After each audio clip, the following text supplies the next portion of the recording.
Era bem o início da internet comercial no Brasil. E aí eu comecei fazendo site. Eu entrei como estagiário de uma empresa que chama Met. Eu virei sócio. Essa empresa duplica, cresce 50% ao ano. Acho que vai bater aí 400 pessoas. Bem nessa época eu conheci o Mike, que é meu sócio hoje. E aí a gente começou a tocar a primeira empresa de reserva de restaurantes aqui no Brasil, chamava Zupa. E aí a gente vendeu pro peixe urbano. A gente começou a fazer investimento anjo. Nisso veio a ideia do Mike, porque ele tava apoiando uma aceleradora lá nos Estados Unidos. Pô, por que a gente não faz isso aqui? E aí a gente criou essa empresa e depois virou a Ace. Pedro Weingartner é fundador da Ace, considerada a melhor aceleradora da América Latina. Pedro Weingartner incentiva a inovação, a transformação digital. Ele já foi indicado pela Forbes americana como um dos 10 empreendedores a serem seguidos. My name is Pedro Weingartner. I am the founder of ACE, the best startup accelerator in Latin America. E ele também é palestrante com passagens em eventos como HSM, em treinamentos in company de empresas como Natura, Itaú e Embraer. É uma questão de propósito, transformar o Brasil por meio da inovação. E a Cortex, assim, que criou cases muito legais já, né? Já geramos bilhões aí de novas receitas, eficiência. A gente está investindo mais do que a gente jamais investiu e a gente continua apostando porque a gente acredita que agora é hora de plantar. E acho que os empreendedores entenderam o recado. O Pedro Weingartner é fundador da Ace Ventures, eleita por diversas vezes a principal aceleradora de startups da América Latina e que hoje é uma holding de diversas empresas voltadas ao empreendedorismo e inovação. O Pedro é empreendedor serial, investidor anjo, autor dos best-sellers A Estratégia da Inovação Radical e Transformação Radical, além de professor e palestrante em eventos como o SXSW. Conversamos sobre essa trajetória, seus aprendizados e insights sobre inovação, sua visão sobre o ecossistema de startups no Brasil e muito mais. Pedro, prazer te receber. Prazer é todo meu. Você sabe que, apesar da gente estar no mesmo ecossistema, acho que somos da mesma geração, não me arrisco a perguntar datas, a gente só se cruzou a primeira vez lá no painel do Future Drivers, né? É verdade, da Ace Cortex, é verdade. Tantos anos. E eu acompanho teu trabalho já há muitos anos. É coisa como é esse mundo. Quando a gente se encontrou, parecia que a gente já se conhecia há de tempos. Figurinha, né? Ô Pedro, você tá há muito tempo, né, no ecossistema de inovação, né? Mas você começou a sua carreira originalmente no marketing, né? Estudando marketing, né? Mas eu sempre, quando eu converso com alguém que vem de longo tempo de estrada, eu tenho uma curiosidade inicial, que é qual foi o seu primeiro contato com tecnologia? É muito interessante, porque acho que eu dei sorte do momento certo e a hora certa, porque quando eu comecei a minha carreira na faculdade, estava terminando a faculdade, né, na segunda metade do curso, nenhuma agência queria me contratar para fazer estágio. E aí eu era bem o início da internet comercial no Brasil. E aí eu comecei fazendo o site. Então o meu primeiro contato com a tecnologia foi, além de, enfim, de ser um super fã em casa, instalar kit multimídia, aquela coisa. Creative Labs. Exatamente. E lá, quando eu joguei o Doom pela primeira vez com o kit multimídia, explodiu minha cabeça. Aí eu aprendi HTML, aprendi um pouquinho, né, JavaScript. Dreamweaver, front page. Direto. Eu comecei no front page, depois o front page gerava código muito sujo, daí o Dreamweaver era maravilhoso, e aí a gente... Macromedia ainda, né? Macromedia, depois virou, enfim, foi... hoje, né, se a gente imaginasse o que ia ter hoje, né? Mas foi meu primeiro contato com tecnologia foi com sites mesmo, fazendo sites. Então, assim, início da internet comercial por volta de 95, né? Eu comecei a empreender em 97. Uhum. Então você já estava criando negócio?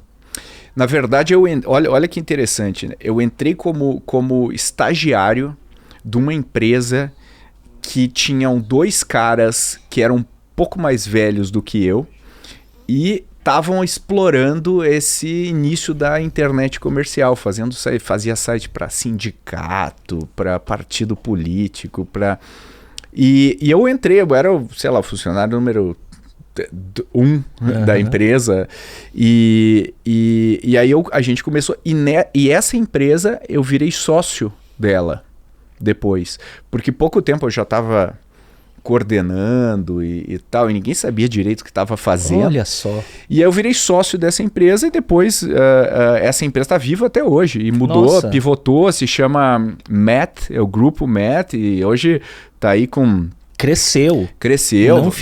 Acho que vai bater aí, sei lá, 400 pessoas. Caramba! Esse ano. Os caras hard em tecnologia e dados, né? Eles trabalham com a intersecção de dados, tecnologia para o setor financeiro. Nossa, que legal. Financeiro. Então eles desmontam a jornada lá de um app, vêem onde que tem o churn do cara. E os founders estão envolvidos ainda? Estão envolvidos ainda. Nossa. E que interessante, né? Porque assim, você vê que parte do seu trabalho lá na origem durou, né? Durou. Eu fiquei no conselho, né? Hoje eu ainda sou sócio, tô no conselho da empresa e foi interessante, porque ela começou com marketing. Aí ela foi totalmente para tech, sem marketing nenhum. E nos últimos 6 anos voltou para as origens, e esse foi um boom de crescimento. Essa empresa duplica ou cresce 50% ao ano há vários anos. E interessante isso, porque você vê então founders que não pararam de estar antenados com onde a inovação estava acontecendo e não estavam acomodados, né? Não, muito pelo contrário. Hoje eles estão dando, me dão um banho quando eu falo de AI. Que legal. É um negócio, os caras estão anos-luz lá, porque imagina, trabalham com dados. Quando a gente fala de ChatGPT, os caras bocejam, porque eles já estão há anos trabalhando com machine learning, entendem o que é, e implantando um monte de projetos. Então é super legal ver o que a empresa foi se adaptando. Isso exige, né, eu como acompanhando empreendedores, exige um trabalho muito forte de adaptação constante. Sim. Né? Então, e é curioso porque essa sua primeira empresa que você fez parte continua sendo um exemplo de uma empresa que se adaptou, foi resiliente e sobreviveu, né? Porque se você for ver por taxa de mortalidade, você acertou de primeira, de certa forma, né? Como empreendedor, né? Exato. Mas assim, eu acho que é um pouco de resiliência com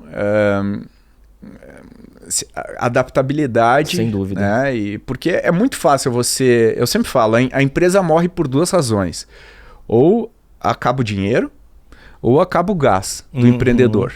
Né? Não tem outra causa. É verdade. Porque sempre tem um segundo round. Sim. Se você está com gás e ainda tem um pouquinho de dinheiro no caixa, sempre tem um amanhã. Né? Fora isso, a gente pode botar 1000 outras teorias em cima, mas se você tem o fundamento, exatamente, né? Você acorda de manhã e fala... não aguento mais essa empresa. Aí ela vai morrer. Não tem como ela dar certo. Você sabe que uma pergunta que eu ia te fazer no começo, né, e eu mudei, era: qual foi sua carreira pregressa a empreender? Daí, eu sempre faço uma pesquisinha, né, de LinkedIn, entrevistas. Cara, não tem carreira pregressa em nenhum lugar do Pedro. Não tem, cara. Empresa, não tem, né? Então, por isso que eu falei, deve ter empreendido desde o dia 1 e de certa forma foi isso. Você sabe quando você fala de início da internet comercial, né? Eu tenho uma memória, assim, porque eu no colégio, né, começo dos anos 90, antes de ir para a faculdade, eu fiz ensino médio com um amigo que nós éramos os nerds da classe, né?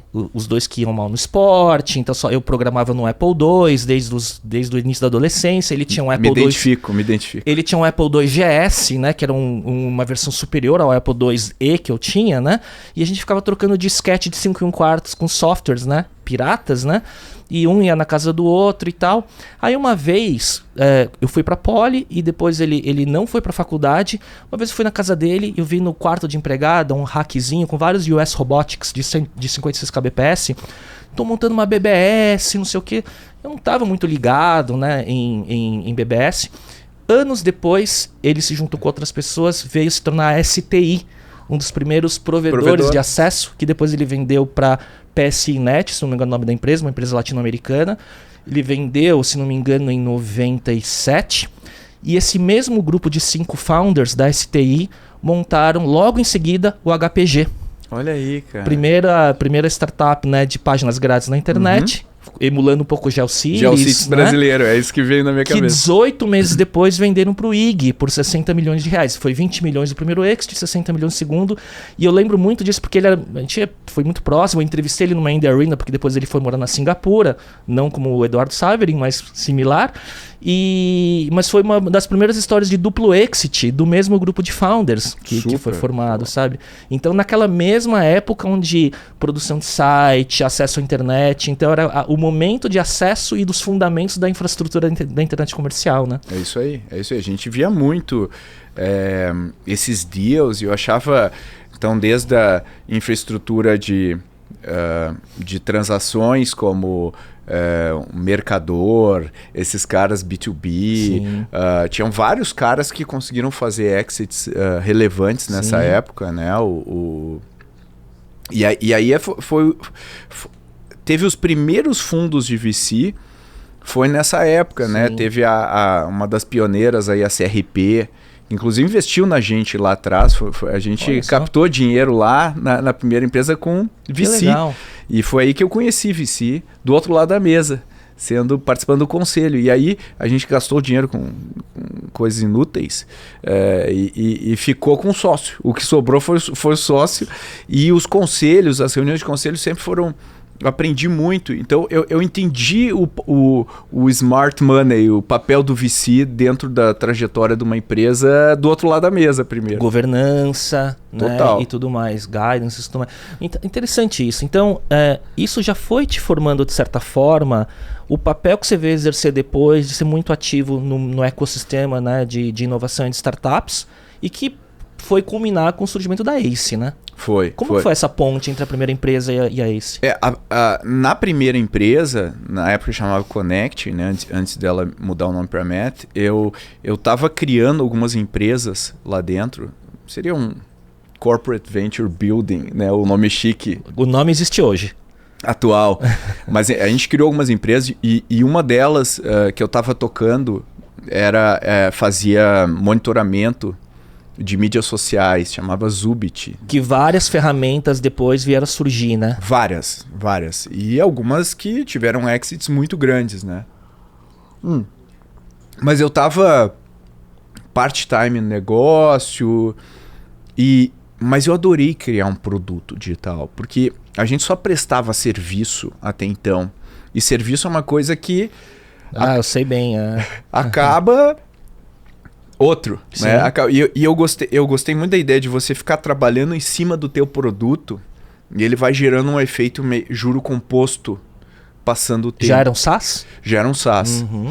E aí, bem nessa época eu conheci o Mike, que é meu sócio hoje. O Mike tinha vendido 2 empresas dele. O Mike é o único cara que teve 2 exits quase simultâneos e burnout completo, só que ele não consegue ficar parado. E aí a gente começou a tocar primeira empresa de reserva de restaurantes aqui no Brasil, chamava Zupa. Foi lá que eu comecei a frequentar o ecossistema brasileiro. Eu ia naqueles eventos que a gente estava comentando antes, né? BR New Tech, aqueles da Laje. Tinha da Microsoft também. Tinha. Na época da Silvia Valadares, esqueci até o nome. É verdade. Um abraço para a Silvia aí, está nos ouvindo. Sim. Querida Silvia Valadares.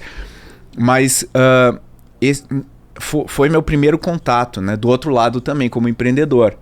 Porque até então você estava na arena construindo, e continuei em produto. E aí a gente vendeu a empresa, também essas coisas de ciclo de mercado. A gente vendeu a empresa em 2012 para o Peixe Urbano. Olha. Esse SaaS. Não. O SaaS a gente vendeu depois para uma empresa chamada Newin. Mas essa incubadora... Essa empresa de reserva de restaurantes chamava Zupa. A gente vendeu Peixe Urbano. Na época tinham muitos sites de compra coletiva no Brasil. Sim. E o Peixe Urbano era o nosso maior cliente na época. Aí foi o Júlio Vasconcelos, aí está ouvindo, um abraço pro Júlio. E aí o Júlio comprou, né? O Peixe Urbano comprou, incorporou o produto, éramos 3 sócios. Um dos sócios foi para dentro do Peixe Urbano, depois virou até CEO do Peixe Urbano. Olha. Que infelizmente não existe mais hoje. E aí eu e o Mike, a gente pensou, pô, o que a gente vai fazer agora? Daí não sei, mas vai ser juntos. A gente só sabia, a gente se apaixonou, foi amor à primeira vista. E a gente começou a fazer investimento do anjo. Então a gente começou a fazer investimentos. Eu era o único cara aqui em São Paulo, né? O Mike ficava, até hoje, né? Fica nos Estados Unidos. A gente pegava outros grupos antes, tinha um grupo no Rio, a gente trabalhava, que era o Gavia Angels. Sim. E eu era o hunter aqui dos deals, então eu ia nesses eventos todos e tal. Aí investimos, e nisso veio a ideia do Mike, porque ele estava apoiando uma aceleradora lá nos Estados Unidos. Veio uma ideia de gente, pô, por que a gente não faz isso aqui? E na época tinha poucas aceleradoras, tinha... O Felipe Matos estava tocando lá o Farm, Startup Farm. Eu entrevistei ele já. A 21212 estava começando, né? A Waira estava dando os primeiros passos. O Carlos Pessoa... Nossa, é verdade. Todos esses né, daquela época. Estava à frente. Hoje o Carlos Pessoa é do nosso conselho. Olha. Então olha como são as coisas, né? E todo mundo naquele momento começando uma década atrás, né? Uma década atrás. E vocês tinham esse padrão de onde vocês iam modelar esse modelo de negócio da que virou a Ace, ou vocês foram um pouco também investigando e tropicalizando? A gente primeiro tinha uma concepção bem copycat da Techstars. Sim. Então, lá de Boulder, né? Fomos lá. Brad Feld. O Brad Feld foi um dos investidores. Sim. Daí tinha o David Cohen. Pedro Sorrentino estava lá numa época, eu acho. Depois. Aí o David Brown, que eram os 2 founders. A gente falou, pô, esse é um modelo legal. E eles tinham um modelo que eles tinham aceleradoras locais que fomentavam. Então a gente começou com esse conceito de ter programas de aceleração locais. Que faziam sourcing, né? Que faziam sourcing em diferentes cidades. Né? A gente chegou aí para Goiânia, Rio, Curitiba. Fomos se espalhando. E aí o que aconteceu foi que a gente falou... não tinha deal flow suficiente, não tinham empresas suficientes no Brasil, então o que a gente fazia? Bom, eu vou acelerar 10. Aí tinham 3 que a gente adorava. Aí tinham 5 que a gente achava legal. E aí a gente começa, pô, por que a gente não investe só naquelas 3? E aí, quando a gente faz um bet, tem uma questão de cronológica, que eu preciso que o cara comece junto. Então, e às vezes não é o timing dos empreendedores. O ponto de maturidade não pode ter tanta distância entre eles, né? E a gente não podia deixar um cara que já estava com super faturamento, começar com um cara que não estava concebendo ainda. Sim. Então a gente falou, não, vamos se adaptar e vamos investir mais pontualmente. Então a gente migrou do modelo de aceleração para um modelo pré-seed, digamos assim, hoje em dia, né? Sim. Que a gente chama. E daí, assim, ao longo dessa um pouquinho mais de uma década, né, de aceleradora, vocês foram virando uma holding, né, com diversas unidades de negócio que cobre uma horizontalidade muito maior. Então você tem esse pré-seed, você tem consultoria, né, de inovação corporativa e por aí vai, né? Como uma coisa foi surgindo de dentro da outra? Como que foi diversificando? Foi. A gente, quando começou a fazer isso, a gente sempre foi muito próximo do ecossistema, né? A gente gostava muito de colaborar. E isso sempre teve, até hoje, está no nosso DNA, então a gente gosta de fomentar, a gente realmente acha que no mercado de VC, aceleração, não existe competição. Eu não consigo entender competição porque o volume de empresas que precisam de capital é tão grande que a gente nem arranha a superfície. Então a gente sempre teve essa filosofia e gostava de colaborar, sempre gostou muito de colaborar. E aí pensando nesse modelo, as empresas começaram a nos procurar. Então batia lá na porta uma empresa e falava, olha, eu queria... Aí tinha aquelas coisas bem vagas, né? Eu queria me aproximar do ecossistema. Porque as startups estavam lá, conectadas, lá, né? E a gente, mas o que o cara quer se aproximando do eco? O que ele...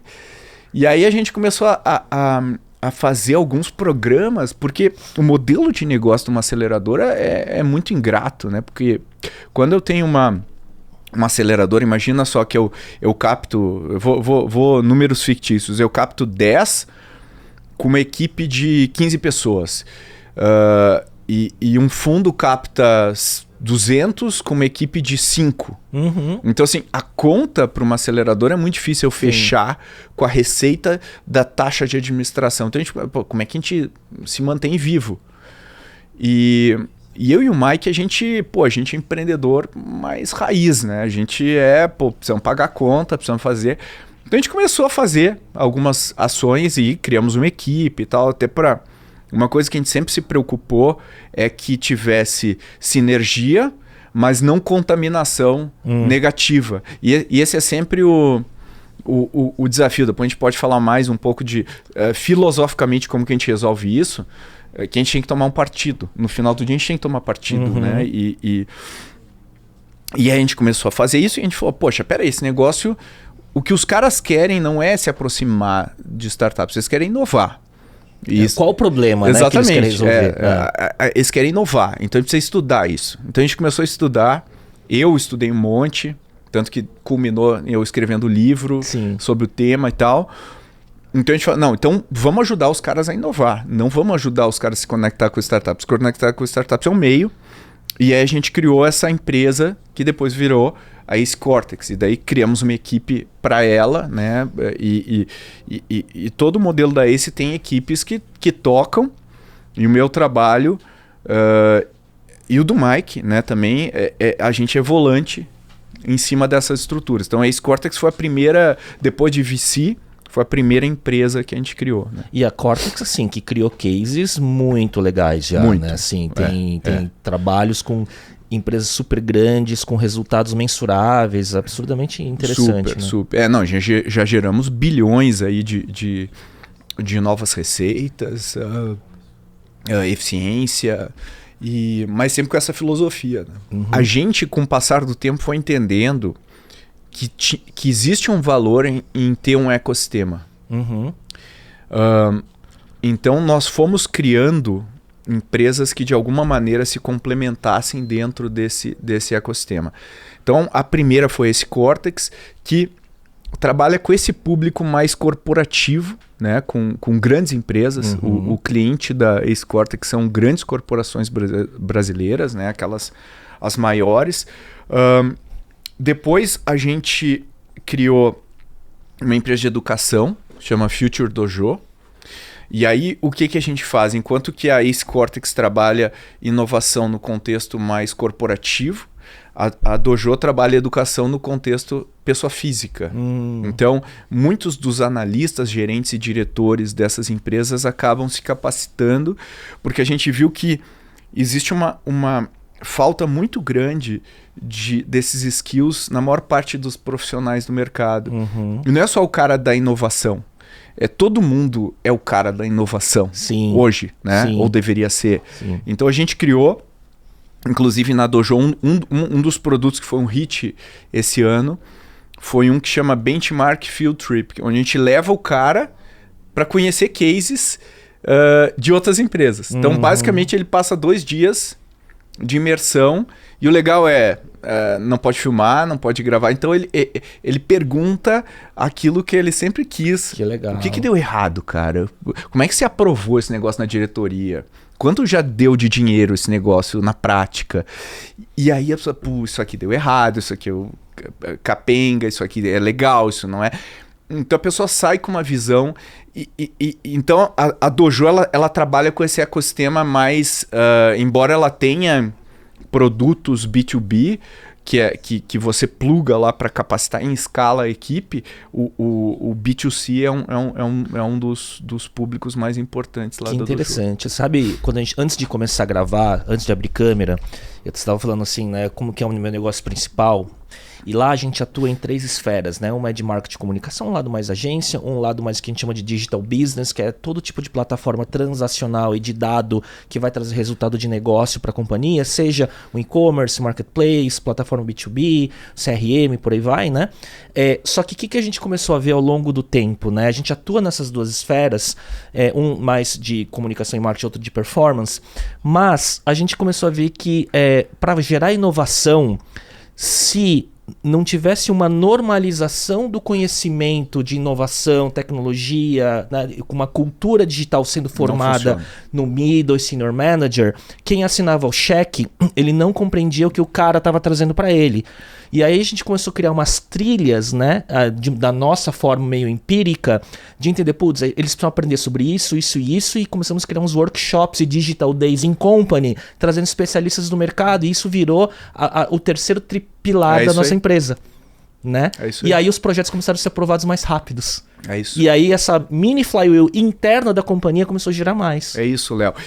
Porque o que acontece? Quando a gente trabalha com um negócio, né, na curva de adoção da tecnologia, lá no início da curva, como é o nosso caso e o caso de vocês, tem um componente de educação e de evangelização que é muito importante. Sim. Né? Mesmo quando a gente iniciou no ecossistema de startups, a gente tinha que falar, cara, né, você é uma startup, você sabe o que é isso? Por que você é uma startup? Por que você vai captar dinheiro? Então, a gente tinha que ter um componente de educação e até hoje a gente tem. Sim. Né? Tanto que a gente ainda tem programas de aceleração até hoje. Não no formato que a gente tinha, porque a gente se adaptou, mas a gente já tem até hoje. Então, a gente acredita muito. Se você for ver, muito do nosso negócio tem a ver com a educação. Sim. Ela permeia ele, né? Sim, ele é quase que um enabler para que o resto aconteça. Exato. Porque eu acho que a educação precede o deal, né, a inovação acontecer e tudo mais, né? É isso. Pedro, você tem um repertório aí gigantesco, né, de ver através da Ventures, né, no primeiro negócio criado de aceleração, vamos dizer assim. Você viu muitos pitches, né? Você viu muita startup chegando, histórias de sucesso, de fracasso, né?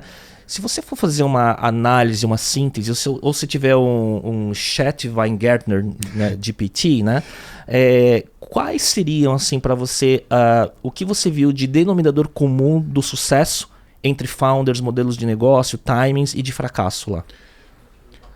Assim, eu já interagi com vários que a gente investiu, que a gente não investiu, e o legal, como eu já estou há muitos anos, eu estava falando outro dia com outro VC, que é uma coisa privilegiada, porque a gente vê ciclos se completando.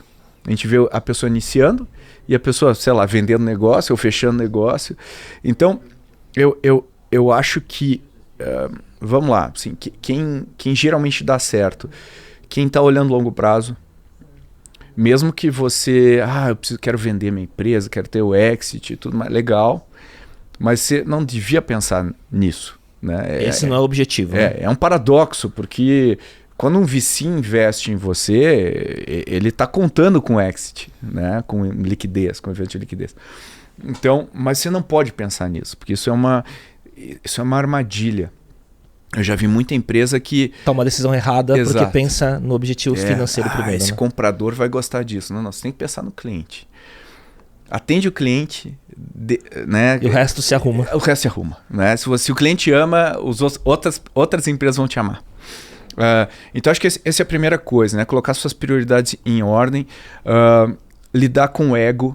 Então, assim, os melhores empreendedores são aqueles empreendedores que têm um nível de humildade de não saber tudo, perguntar, falar, porra, Léo, como é que você faz esse podcast? Me explica melhor isso aqui, como é que é isso? O cara que acha que sabe tudo, geralmente vai apanhar mais, vai sofrer mais.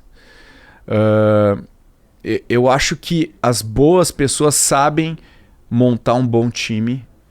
E eu acho que cada vez mais os anos passam e eu estou mais convicto que se a gente for fazer um Pareto, montar um bom time, é boa parte do sucesso. E a gente, não vou gastar tempo com isso, entrevistar um monte de gente. Não, cara, é com isso que você tem que gastar tempo. Então a gente fica muito preso em algumas... eu não tenho dinheiro, então a gente cria crenças autolimitantes. Porque as melhores pessoas não são movidas por dinheiro. De novo, paradoxal, né? Não tenho dinheiro, tá? Mas se o seu negócio é bom e sua cultura atrai, você vai atrair gente boa. Exato, cara. Que vai ser remunerada de outras formas no longo prazo, né? Exatamente. Se eu chegou, Léo, tem um projeto aqui, cara, que, vai te dar uma grana. Agora, olha só, se eu bater num nervo da tua curiosidade, do teu propósito, e tu fala, Pedro, eu quero entrar nesse... Como é que eu faço? Aí eu vou ter o tempo do Léo. A mesma coisa com qualquer talento. Gente boa atrai gente boa. E eu vejo muito empreendedor falando assim, não, bota um estagiário, uma estagiária aqui. Então, estagiário, você não devia contratar estagiários. Não é? Porque estagiário consome energia. O papel Você vai passar o tempo todo treinando. E aí o estagiário ou a estagiária vai chegar num nível legal, o mercado vai estar comprador para os skills dessa pessoa, você não consegue pagar essa pessoa, né? E, claro, vai ter uma fatia que vai ser retida. Sim. Mas você vai perder. Então, assim, eu penso em estagiário para alimentar o pipeline de talento. Não pode ser para resolver problema de curto prazo. Sim. Se você pensa assim, você vai se frustrar, né?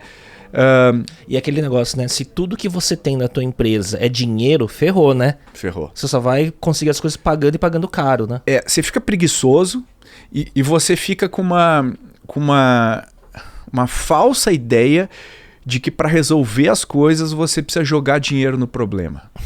Então contrata o cara mais, contrata o melhor que tiver no mercado. Não você contrata, você consegue pagar. E a gente viu agora, sim, né, com toda esse hiper inflação aí dos valuations, das rodadas de investimento, o empreendedor fica meio preguiçoso, fica pouco criativo. A gente perde. A inovação ela não vem da abundância.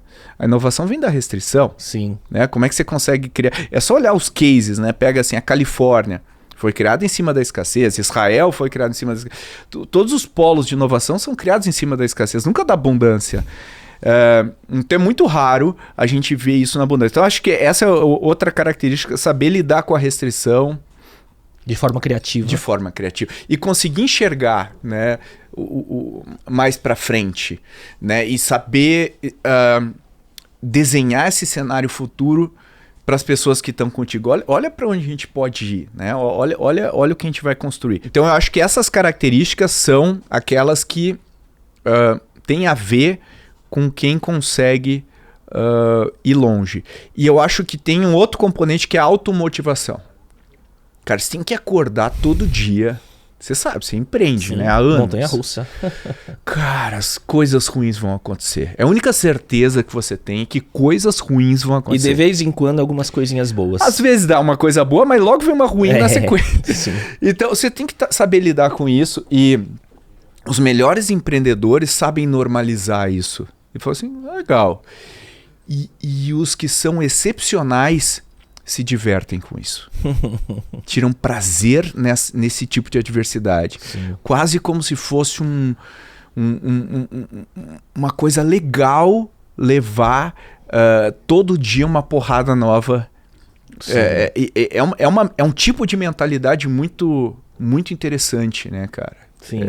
Você sabe o que você está falando e eu estou lembrando de negócios que eu fui advisor ou participei, e eu vejo que muitas startups, às vezes, que não deram certo ou não progrediram e ficaram pequenas empresas e não empresas com potencial exponencial, foram que em determinado momento, por conta da restrição naquele early stage, começaram a ficar resignadas com a restrição e não entusiasmadas e continuar criativo para ficar tentando outros caminhos, né? E aí vai criando uma entropia, né? No negócio, né? Isso. É uma profecia autorrealizada. Exato. É como se o cara... Você pergunta, por que não tá dando certo? Aí ele responde, o mercado contratei um cara errado. O olhar já diz, a respiração já diz. Aí você fala, cara, legal, mas todo mundo é...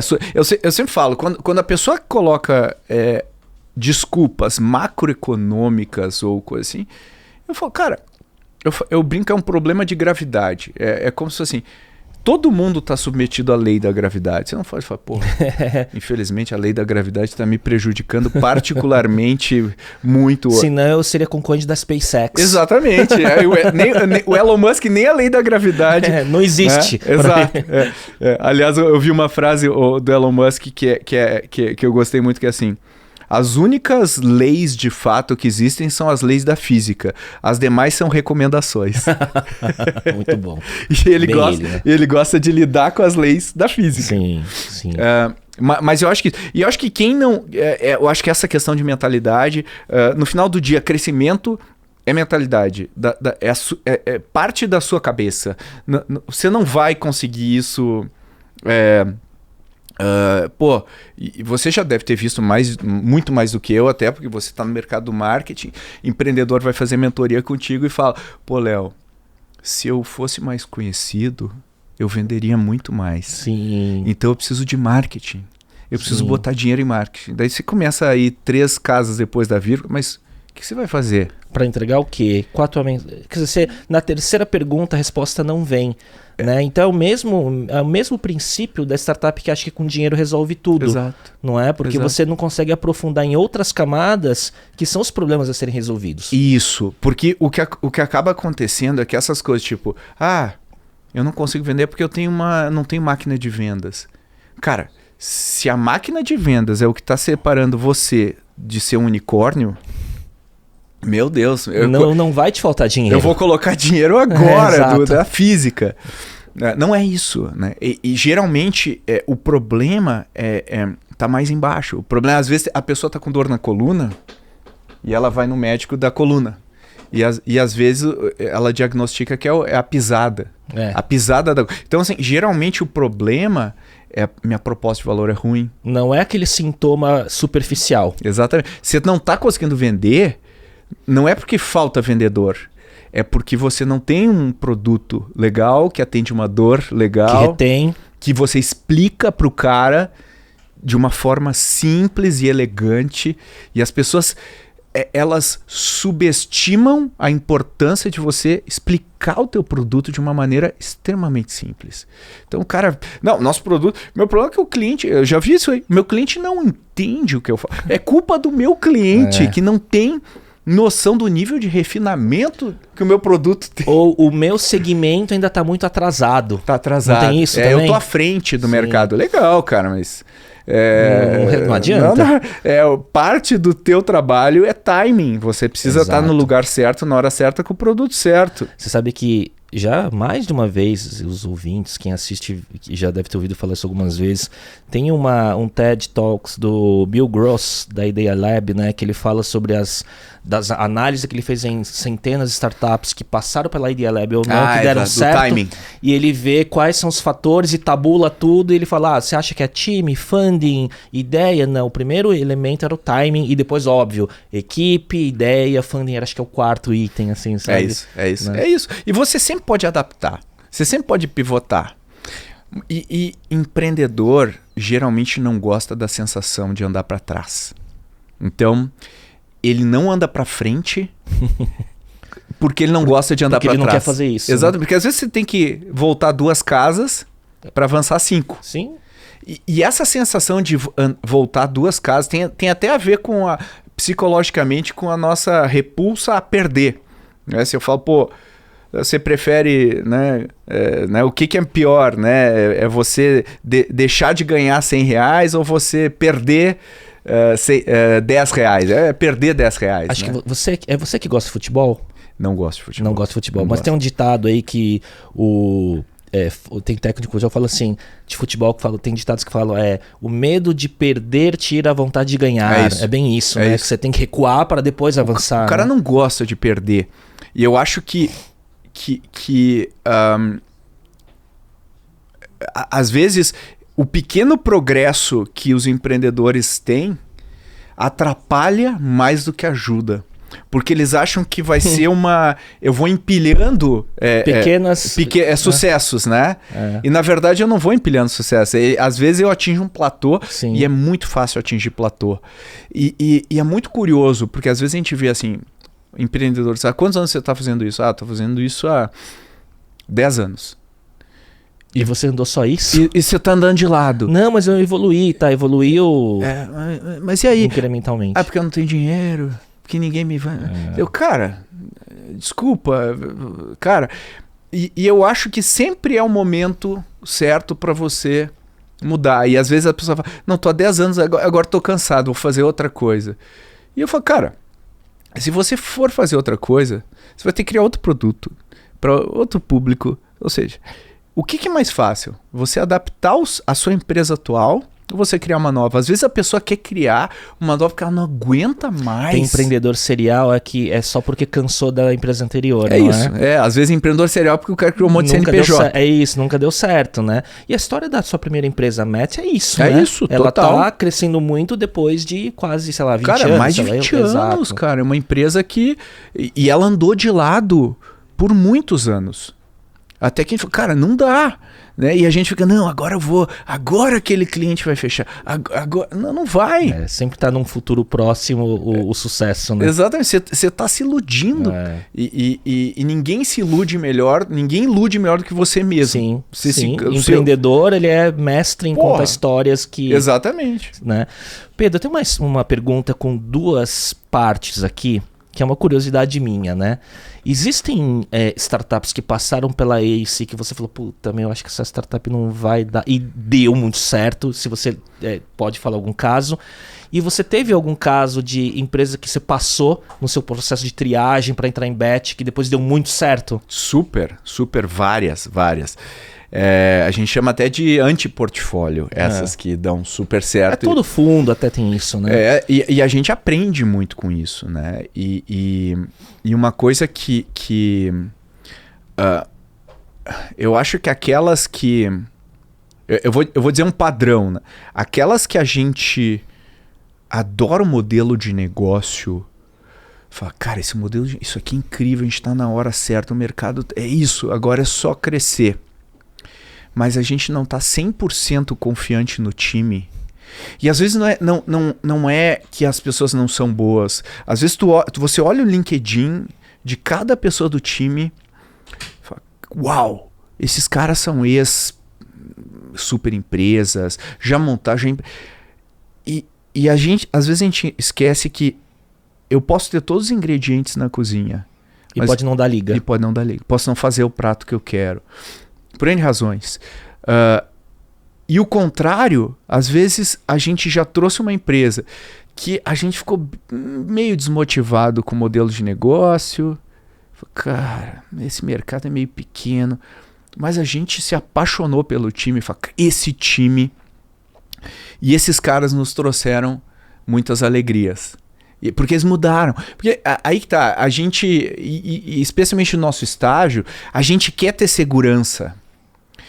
E no nosso estágio, o processo de investimento, ele tem mais uma cara, quase como se fosse uma empresa de recrutamento e seleção, do que um cara que vai pegar um Excel e vai olhar e falar, olha, tá, o churn. Porque o churn do cara que fatura, sei lá, 100 mil reais por mês, é irrelevante. Porque às vezes o cara, não, agora eu preciso controlar meu churn. Não, cara, não é hora de... Você não tem escala, né? Exato. Não, é assim, quem é que tá saindo? Quem é que tá cancelando? E quem é que fica? E por que o cara que fica? Às vezes são 2 personas e uma delas tá cancelando e a outra tá usando um monte o produto. E aí o cara fica tentando reter. Os caras estão cancelando, em vez de dobrar o esforço naquelas features que fazem o cara que ama o produto amar mais o produto. E eu acho que tem esse elemento. Mas o que eu percebo, né? Então, assim, para dar um exemplo... Esse não é um exemplo de uma empresa que a gente não acreditava. Mas é o exemplo de um empreendedor que a gente acreditou muito, que foi, por exemplo, o Helmut, que é um empreendedor da Logcomex, que acabou de receber uma rodada gigante aí, e trabalha com logística. Ah, eu sei, e que foi até citado como um exemplo numa matéria recente de os cheques estão voltando. Os cheques estão voltando, exatamente. Né? Foi a Riverwood, foi um fundo Sim. gringo, então é legal. E o Helmut, cara, é um cara que tu vai lá, tu fala com ele é um cara que não fala aquele pitch Stanford, é um cara que fala... Mas quando tu fala com ele, fala, cara, o que eu quero? Eu quero que o cara aperte um botãozinho e o container chegue do outro lado. É só isso. E aí ele simplesmente pega isso e transforma isso numa empresa e a cada milestone que ele bate, ele fala, legal, qual que é o meu próximo? Qual que é o meu próximo? Aí primeiro era só os portos, depois era só os despachantes, e ele vai Ele crescendo. focou, ele não abriu Focou. demais, ele foi focando cada etapa. E ele é uma máquina de execução. E tava num bet seu. Tava num bet. E era um cara que cortaram a luz na casa dele, ele vinha e dormia no escritório, no nosso escritório, e ele acordava e ele só pensava em fazer essa missão, ia dormir e só pensava em fazer essa missão. E hoje tu vê, o cara tem lá uma super equipe e tal, tu fala com ele, é o mesmo cara, com a mesma filosofia, só que ele aprendeu um monte. Assim, hoje ele já sabe, ó, Pedro, aquilo que tu me disse lá atrás agora fez sentido e a gente faz isso. A gente repete essa frase aqui que tu falou pra gente. A gente repete. Founder curioso, né? Super, que aprende, super. né? Humilde. Acho que tem todos os atributos que você falou algumas perguntas Super. atrás, né? Super. E é o tipo do founder que se tiver um exit e criar um outro negócio, não vai faltar investidor, Não vai né? faltar. Inclusive tem um cheque nosso na largada. E outro cara um time que a gente gostou muito, assim, foi o Jean e o Éder. Eles criaram a Melhor Envio, que foi vendida depois para a Local Web. E chegaram lá no escritório, eles faziam a parte logística e o maior fornecedor deles era o correio, os correios. E no dia que a gente acordou investir neles, os correios fecharam a torneira. Acharam que eles era tudo novo, né? Acharam que eles podiam ser concorrentes e tudo mais. O correio fechou a torneira e o faturamento deles foi a 0. Caramba. No dia. Aí eles falaram, não, a gente precisa falar para vocês. Nosso faturamento foi a 0 e tal, a gente tá recorrendo, a gente tá entrando na justiça e tal, mas a gente precisa falar a verdade. O negócio não tá legal. A gente falou, não, cara, o faturamento que vocês tinham é irrelevante pra gente. A gente confia em vocês. O que importa é vocês, e eu sei que vocês vão lidar com isso. E bombou, cara. Os caras lá também, mesma disciplina de execução. Quer dizer, vocês mostraram confiança que deve ter dado um gás para eles. Total. Né? A transparência e a ética, né, pagou o preço positivo, né, deles. Total, né? total. E é isso. No final do dia, são os founders que vão fazer. Né? E os negócios que a gente passou e viraram grandes empresas, quase todos eles foram negócios ou mercados que a gente falou, isso aqui, já tá meio saturado e tal. E a gente nem chegou a falar com os founders. Então a gente olhou o negócio e... Meio que no screening, assim, exatamente, meio que fez uma intelectualização de um negócio que não podia ser intelectualizado. Porque eu tinha que ter olhado no olho do founder e sentido se era a pessoa ou não, e visto as evidências e tal, e eu tenho certeza que a gente teria mudado de ideia se a gente tivesse sentado com os founders. Então isso é um aprendizado agora, né? Super. Tipo, não deixa passar mais, no mínimo Conversa. No mínimo um papo, né? Ou no mínimo... Hoje o LinkedIn tá bem melhor, hoje a gente tem bem mais coisas, né, pra olhar. Sim. Então a gente consegue ver, peraí, vamos... Esse negócio é meio maluco aqui, mas, vamos falar com os caras. E né? você deve ter uma base de conhecimento também, de dados bem extensa lá dentro, né? De uma década, né? Sim. Mais de uma década aí. Ô Pedro, você acha que, falando de mercado como um todo, né? E aí você falou da Logcomex, né? É Logcomex, né? A empresa. Logcomex. Você acha que o inverno, né, dos investimentos nas startups, os cheques maiores, ele está acabando e, obviamente, voltando os investimentos, mas num novo normal de eficiência das empresas? Eu acho que sim. Eu acho que o que aconteceu foi um fenômeno de juro baixo, muito, muito nítido. E eu acho que o que ele fez, especialmente o que ele fez no Brasil, foi fazer a gente perder muito do que a gente é bom. O brasileiro sabe fazer muito com pouco, é criativo e tudo mais. E quando você coloca um monte de dinheiro nas nossas costas e a gente pega playbooks tipo a Blitzscaling. Blitzscaling, que hoje eu acho que é quase uma obra de ficção. Se a gente olhar para trás, porra, é um fenômeno. Blitzscaling é um fenômeno de juro baixo para mim.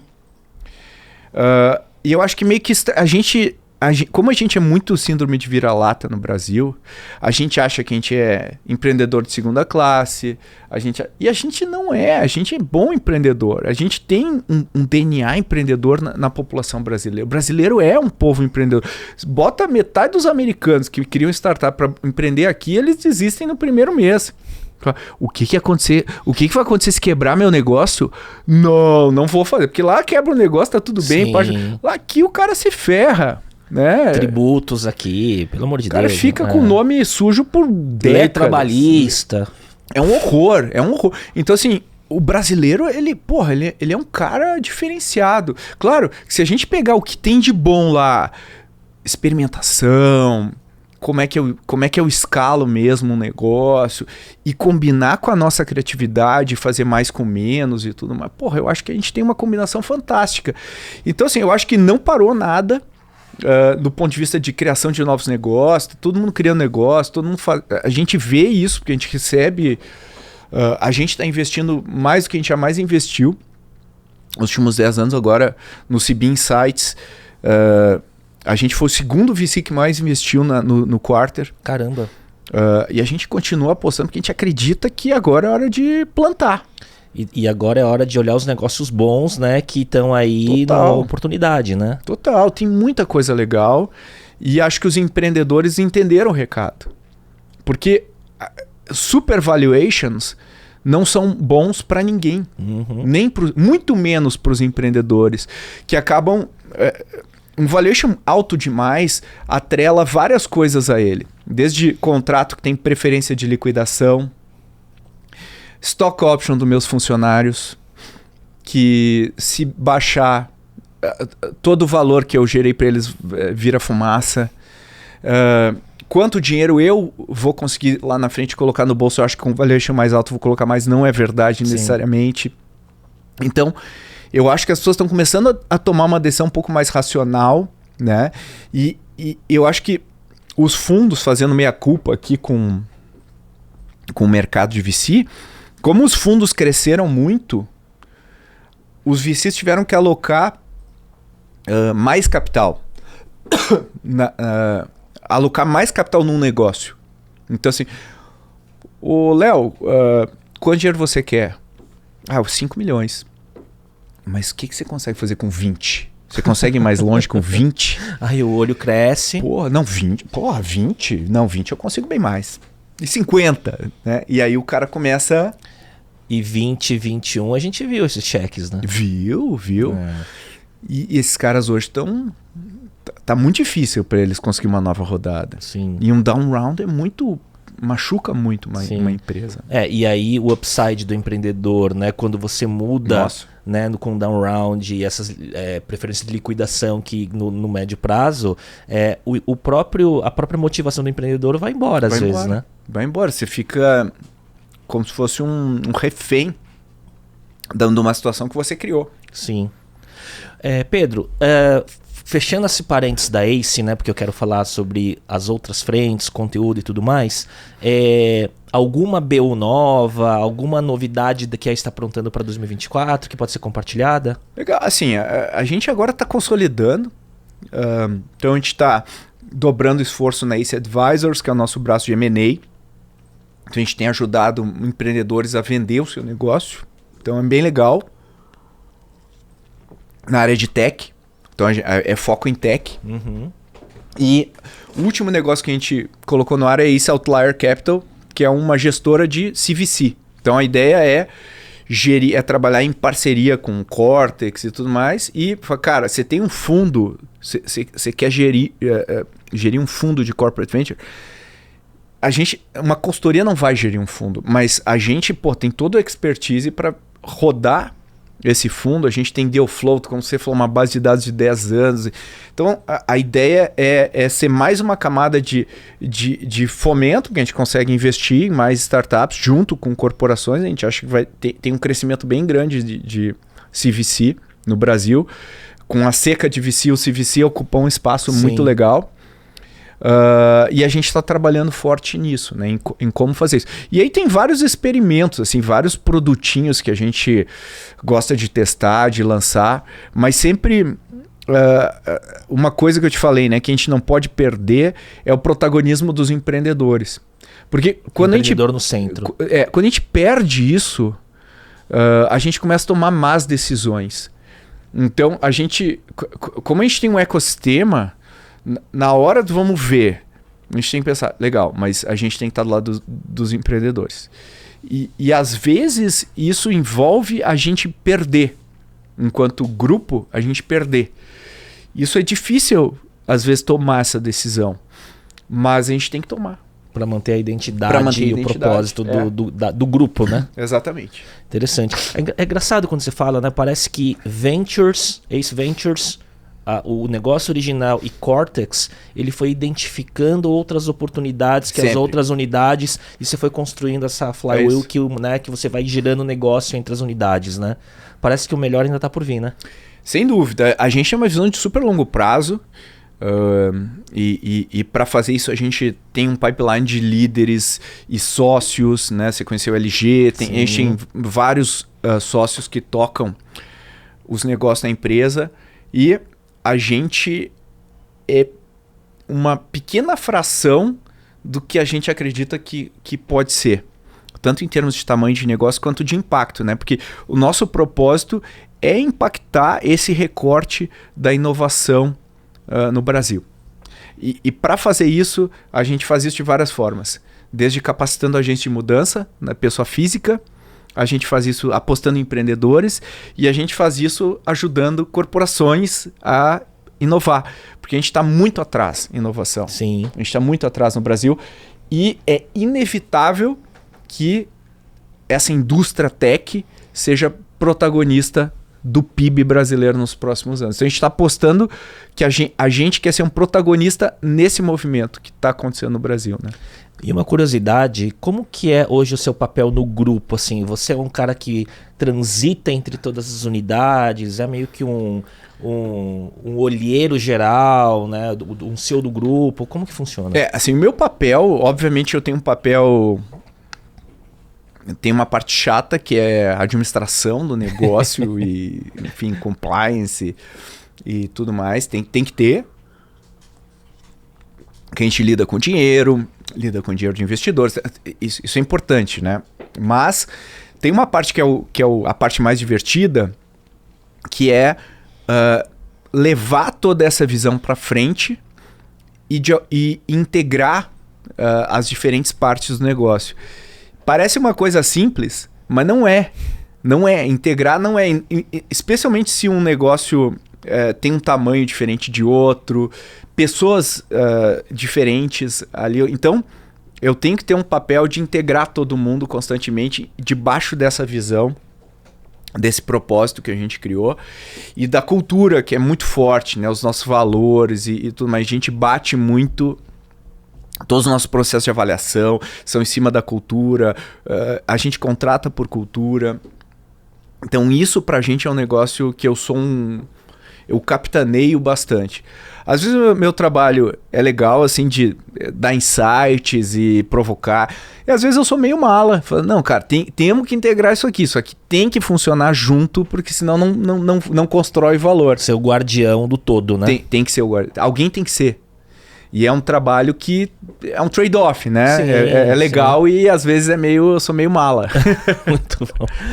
Ô Pedro, uma curiosidade também, né?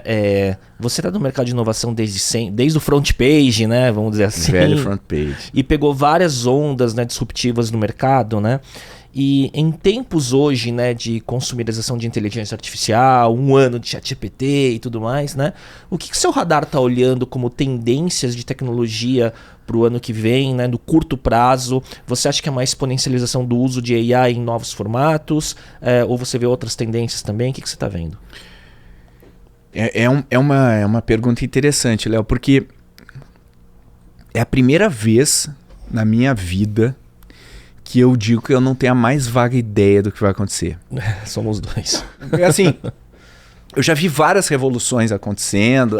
O mobile, não sei o quê.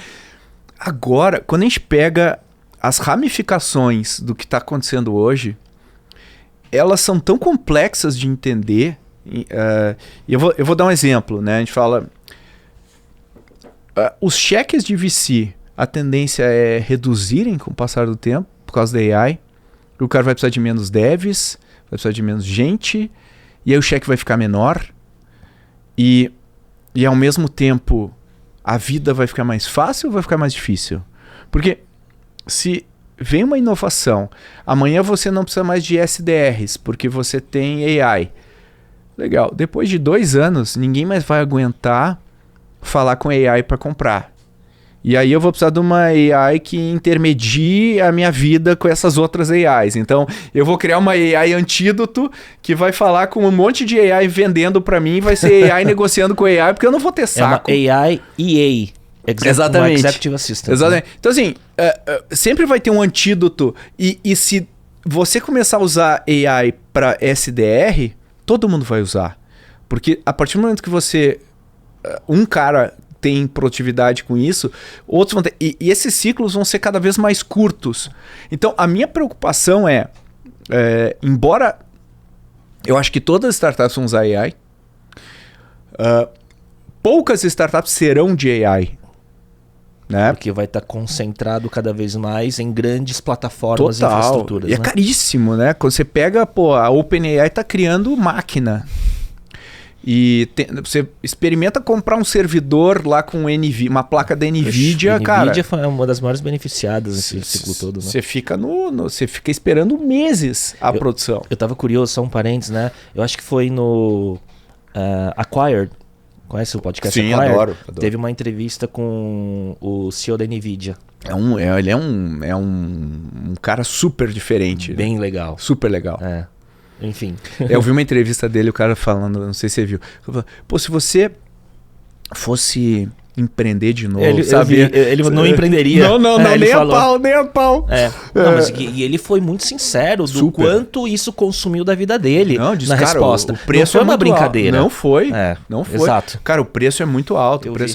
E eu acho que é pouco isso, empreender. Ele falou verdades. Falou verdades. Mas eu acho muito difícil prever. O que eu acho, assim, olhando mais dentro do território, assim, eu acho que a gente está vendo muitos SaaS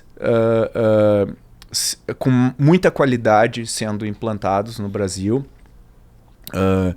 Eu estou vendo vários negócios B2C que eu não imaginava que pudessem crescer sem tanto funding, porque a gente tem esse não é um estigma, porque é um fato que negócio B2C é mais caro. E por isso que no Brasil tem mais B2B, porque eu posso ir sem investimento. Mas eu tô vendo vários negócios B2C meio que saindo ali com essa filosofia de... Sim, tem que gastar muito dinheiro para você criar canais de aquisição. Exato. Né? E, enfim, caquear, enfim, aquela coisa toda. Né? Exato, é o cupom de desconto do iFood. Esse paradigma pode mudar, né? Eu acho que sim, eu acho que a criatividade é a receita pra gente conseguir testar coisa nova, e eu acho que tem muita coisa legal pra gente testar, né? Muito legal. Pedro, virando aqui para um outro capítulo, né? Falando de um Inception aqui, você é podcaster também, né? Com Growthaholics, né? Como que surgiu, né? E como que tá a sua rotina agora, né? De frequência? Quais são os seus aprendizados e qual o papel da ferramenta podcast para você? Seja como aprendizado, legal, seja como construção de autoridade. Bom, tudo que eu vou falar eu tô pregando aos convertidos aqui para você, né, Léo? Mas Eu acho assim, a primeira coisa é fazer um podcast é um exercício de doação, porque fazer 5 episódios e não fazer nenhum episódio é a mesma coisa. né? Exato. Então você tem que se comprometer pro longo prazo. Se você pisar na arena, você tem que se comprometer. E tem que ser uma coisa que você curte. Porque se você não gosta de fazer isso, se não gosta de conversar com pessoas... Se você não for curioso. Cara, se você não tiver prazer em aprender coisa nova, você não vai. Então, assim, eu adoro aprender, conversar com gente legal. Eu adoro discutir conceitos. E às vezes você não tem esse espaço no dia a dia. Às vezes você não... Os caras estão todo mundo entregando até aqui e tal. Peraí, vamos discutir o futuro da... Cara... E o podcast permite, assim, de maneira bem egoísta, você discutir essas coisas. Então, o Growthaholic surgiu de uma proposta, assim, porque a ACE a gente fala que a gente é Growthaholic, né? Então, a gente é viciado em crescimento e tal. Então, pô, vamos criar um podcast que tem essa mesma proposta. E a ideia é abordar temas com geralmente 2 convidados e eu, com um roteiro que é uma referência, mas não é um que a gente segue. E a gente tenta extrair o máximo de um assunto que às vezes não é tão óbvio. E esse assunto ele flerta tanto com empreendedorismo quanto com assuntos às vezes mais relacionados à inovação corporativa. E a grande, às vezes, dificuldade é manter ele interessante para todo mundo ao longo do tempo. Então, esse acho que é o aprendizado. Às vezes a gente faz um negócio excessivamente corporativo, tipo, como estruturar a governança de inovação. Cara... Primeiro que não vai gerar clique para o pessoal ouvir, para começar o episódio. O cara vai falar, porra, 10 caras vão vibrar. Mas os outros vão falar, cara, não vou passear com o meu cachorro ouvindo isso. E se eu for um negócio meio perseguir clique, eu vou otimizar para um negócio muito raso. Exato. E aí, esses caras que você gosta, eu também gosto, né? O Acquired, episódio de 3 horas, né? Pega o tipo Hardcore History lá do Dan Carlin. Porra, tá assino também. 6 horas lá, às vezes, um episódio. Todos os meus podcasts favoritos são os caras que sentam e conversam com calma, né? E caras muito bons, muito né? bons. Na condução, no repertório, né? E acho que essa é a palavra, repertório. Se você não traz alguma coisa e você não questiona, fica aquela coisa meio... rasa. Fica podcasts de atualidade. Assim. Exato. E eu acho que não é a proposta. Então, assim, o que eu aprendi? Então, você tem que manter uma frequência... No meu caso, a rotina foi, a gente grava cada quinzena, toda quinzena a gente tem um dia que a gente grava, eu gravo 2 episódios, que é o meu limite, eu tava te falando. E a gente sempre tem um estoque aí, que nem você, de uns 2, né? Uns 2 aí pela frente. E lança semanalmente. Semanalmente, toda quinta-feira de manhã. E eu acho assim que o segredo, eu tava falando, tem que ser um negócio fácil, então eu gravo em casa... Lá, o setup não é nem perto. Isso aqui é um parquinho de diversão. Eu tô na Disney. E tem que ser um negócio que eu tenho que sair do episódio e falar, porra, eu aprendi, foi legal. Cara, você tem a sensação, quando você grava o seu podcast, que você sai energizado? Total. Que é aquele seu momento que você consegue se desconectar, né, do dia a dia, e você tá lá aprendendo, conectado, você sai com gás para seguir o dia, né? Total. Eu literalmente entro em flow no meu podcast. Exatamente. Eu falo, uau, que legal, eu tô aqui conectado Esse é, assim, o meu objetivo pessoal, que eu nem comento muito, é perseguir esse estado de conexão. Isso. E aí, uma coisa que eu aprendi, Léo, e você já também... a gente não teve muito relacionamento anterior, mas tem um elemento que as pessoas que ouvem tiram, que é o entrosamento das pessoas, a química Então, às vezes, quando são pessoas que se conhecem, você já entra brincando, e as pessoas, aquilo conecta com as pessoas, né? E como você cria isso quando você nunca falou com a pessoa e tá gravando pela primeira vez? É uma arte. É uma arte. É uma arte. Porque é como você traz à tona, né, o mais interessante daquela pessoa, e às vezes não é o que ela sempre fala em outros lugares. Exato. Né? Você só consegue, na minha opinião, com a minha experiência, você só consegue colocar o gancho com o seu convidado se você já não tem um relacionamento prévio. Se você tira ela do lugar e ela fala, opa, saí do piloto automático. Nunca me perguntaram isso. É isso. Opa, tá fluindo aqui. Né? E aí a conversa vira uma dança. Vira uma dança. E a pessoa começa a se divertir também. Porque ela tá acostumada a só responder aquilo. E você já deve ter aqueles episódios que você começou, a pessoa tava num ritmo e a pessoa foi conectando, e você viu que a pessoa tava num outro estado. Né? Foi. E geralmente são as perguntas que vão mudando o estado. Às vezes eu falo, pessoal, vamos dar uma dica de futuro. Porque, pô, não tinha no roteiro dica de futuro. Aí a pessoa já começa a rir e tal. Então acho que isso é legal. E você me perguntou do impacto dele. Uma coisa que eu aprendi é que talvez tenha outro formato, mas o podcast é o formato que a pessoa mais mergulha naquilo que você fala.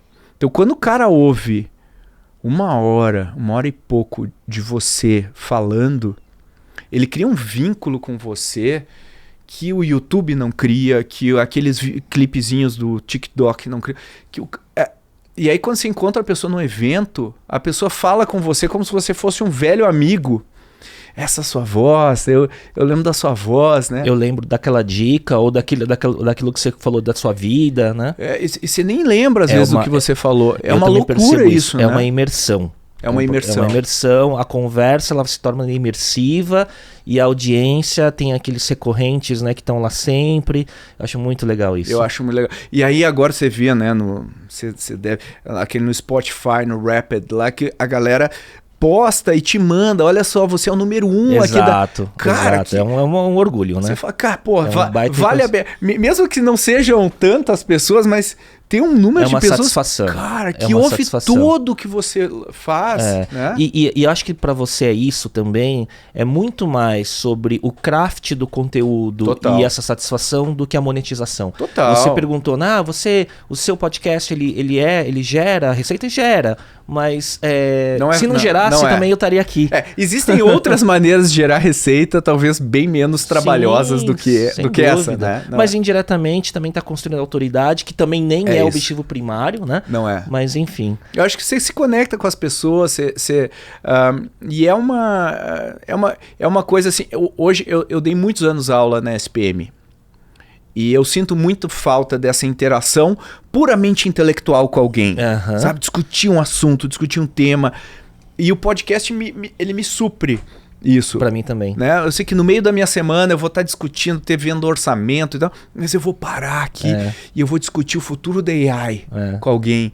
E aí vem um insight no meio do podcast e eu pergunto, isso aqui, gente? E a outra fala isso. Bem isso. E eu acho que é genial. Ele permite muitas serendipidades, né? Eu acho. Não é isso? Eu acho. Pedro, virando aqui, algum livro sendo planejado? Eu tô escrevendo um livro agora, que deve ser lançado no primeiro trimestre do ano que vem. Já, que é sobre empreendedorismo. Então, neste primeiro trimestre, porque esse episódio está sendo lançado em janeiro. Neste primeiro trimestre, ou no segundo, depende da janela da editora. E é muito sobre isso que a gente falou agora. Todo mundo tem manual de como criar uma startup, como fazer isso, como fazer aquilo. E ninguém fala como você se sente ao criar uma startup. E eu tô criando um livro para falar como você se sente e as armadilhas que você cai no seu próprio bullshit. Por que você não... As desculpas que você coloca para não empreender. Aquela desculpa, vou esperar a crise acabar.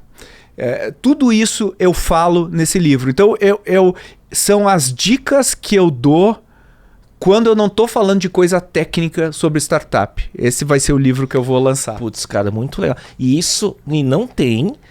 baseado no repertório todo que experiência.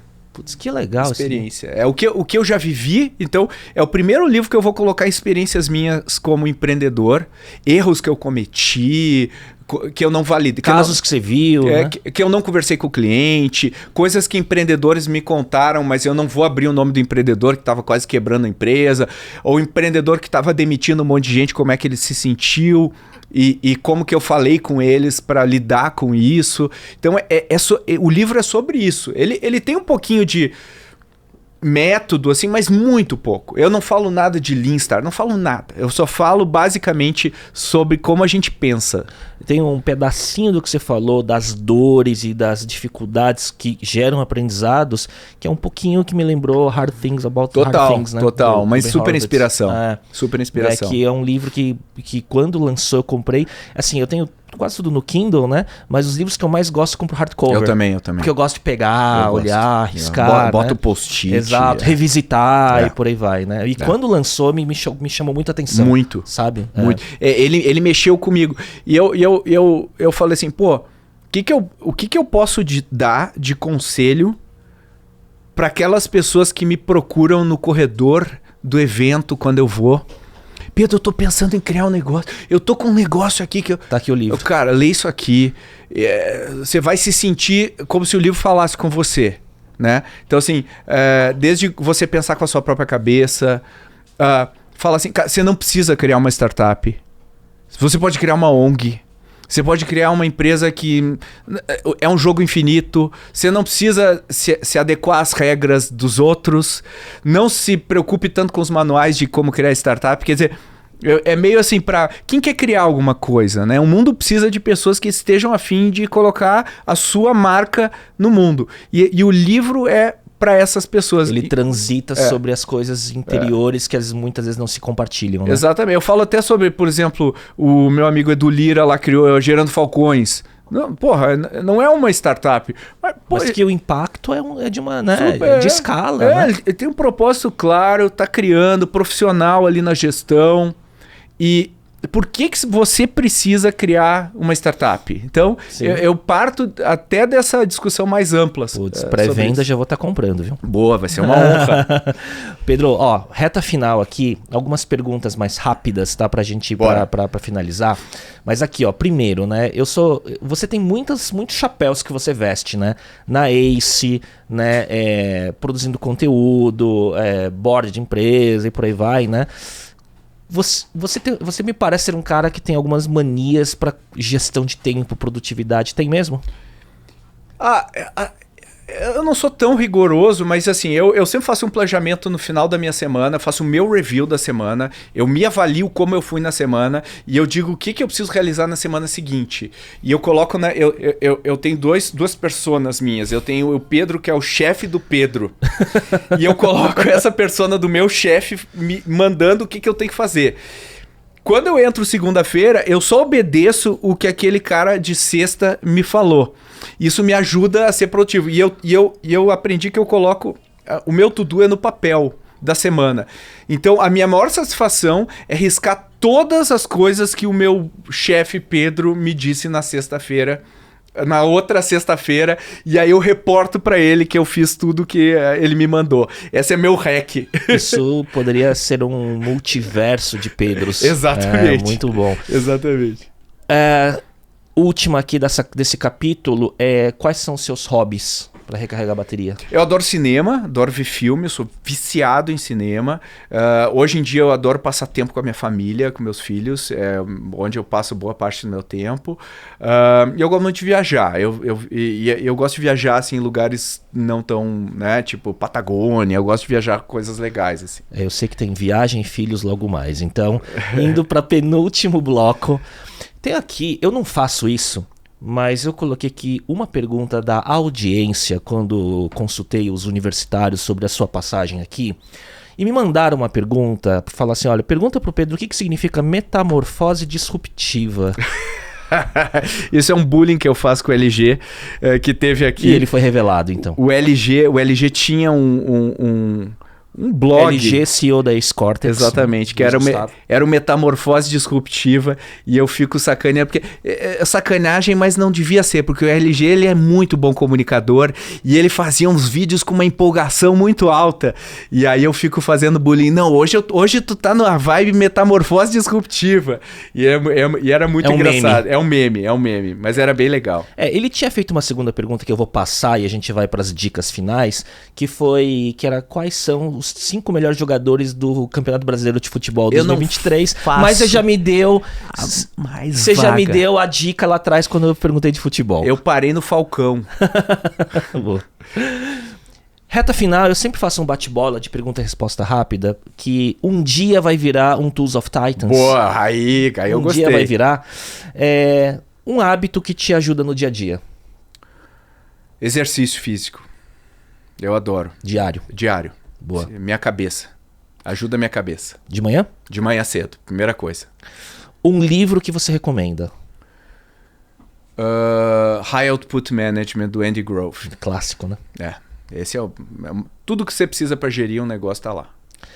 Um podcast, filme ou série que você gostaria de recomendar, significando que um conteúdo que você consumiu que você queria recomendar?